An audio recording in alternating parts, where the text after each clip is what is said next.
Happy Thanksgiving, and it's the Friday forecast, Black Friday edition. It's Nebraska and Iowa coming up in a traditional Friday matchup. Not traditional in terms of records. The Nebraska comes in 3-8. Iowa comes in at 9-2. Sean, this has been a strange year. It's going to be a strange ending to a strange year. What do you think we'll see on Friday afternoon? Well, we know we won't see Adrian Martinez. Mm-hmm. We know we won't probably see Ramir Johnson. And we won't see JoJo Doman. And so you look at this team right now for Nebraska, they're down, quite a few guys that have been a key part to their season. But yeah, this is an Iowa team that has struggled on offense all season. They are not a good offense. They're one of the worst maybe units overall in the Big Ten in terms of big plays, yardage, etc. But they've got a very sound defense and I would say elite special teams. And those two aspects have really allowed Iowa to have the year they're having.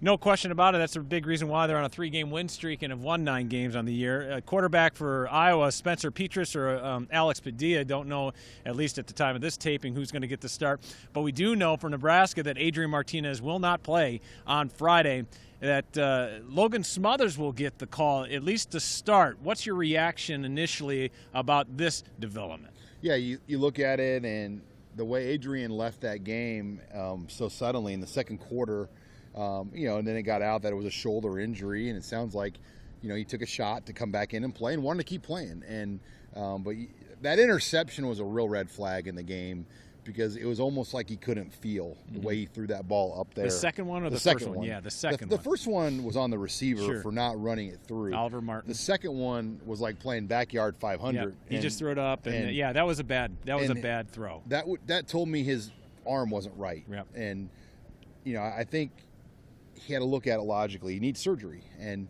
maybe he could have tried to get himself through and play, but would he have helped Nebraska? If you play, the fans aren't going to care if you're healthy or not. If you make bad mistakes, that's going to really tarnish you as a player and hurt the team.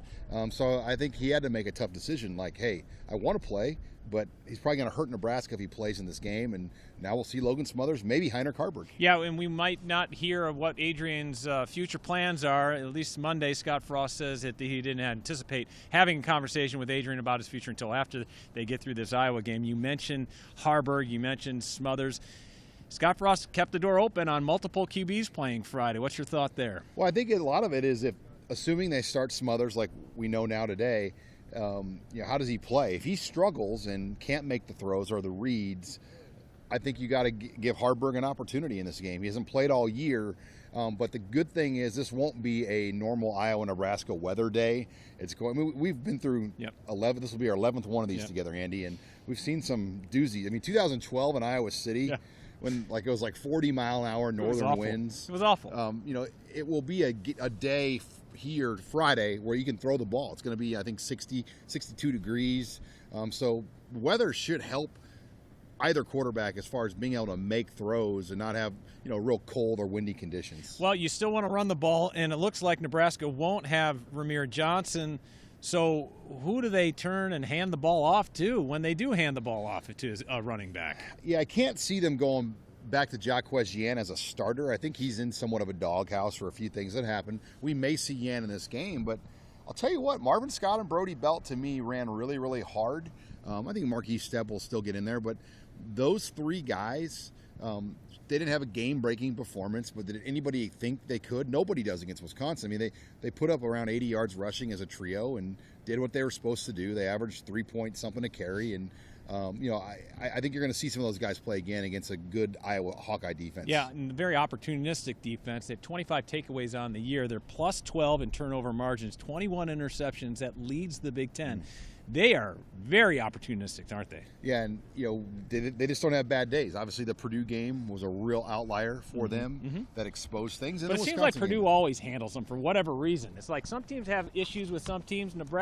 Iowa seems to always have issues with Purdue. Well, and the Penn State game was one that they easily could have lost too, but then Clifford got hurt and it changed that entire game the rest of the way without Sean Clifford. So, yeah, this is a good Iowa team. you get the sense they're disappointed to be 9-2 because it was gift wrap for Iowa to be 11-0 in this game. Yeah, and Iowa is still very much in the thick of this Big Ten West race. They need to win and get help from Minnesota to beat Wisconsin to win the West, but have plenty to play for the Hawkeyes. Well, and you talk about New Year's Six. They want to get, I don't know if it's possible, but they would like to slide in that top 12. And, now without Martinez, they're thinking, hey, let's go in there and make a statement against Nebraska because we want to get in that top 12 to maybe slide into a New Year's Six bowl game as a 10-2 team. But, yeah, they could still technically win the West if Minnesota beats Wisconsin. And the Hawkeyes have owned this series as of late, 6 in a row. What do you think this thing's going to come down to Friday? Well, they got a new sponsor, Shields. Yes. So maybe that will change Nebraska's luck. Hy-Vee's out of it now, right. Shields is the Heroes game, right? The Shields Heroes game, which, by the way, that caught me. I had no idea that Hy-Vee pulled out of that deal. Shields said, we want to be a part of the Heroes game, and Shields it is, the title sponsor. So maybe the new title sponsor will be a sign of luck. Is the Hy-Vee Heroes Trophy was not very good to Nebraska. Well, each of the last 3 Hawkeye wins have been 6 points or less, and we know that history has said that Nebraska will play close games. I'm guessing this will be a close game Friday, right? It's a rivalry game. Unless the quarterbacks turn it over. Right. I mean, if you start seeing these quarterbacks ripping around picks, which, Iowa will sit back, and if a ball gets tipped in the air, they're going to pick those off. Beg you to make mistakes. So do not overthrow or put balls up in the air that get tipped because Iowa will just destroy Nebraska if that happens. Well, it's always fun when Nebraska plays Iowa. We'll see what happens Friday, 12:30 kick. It's on the Big Ten Network.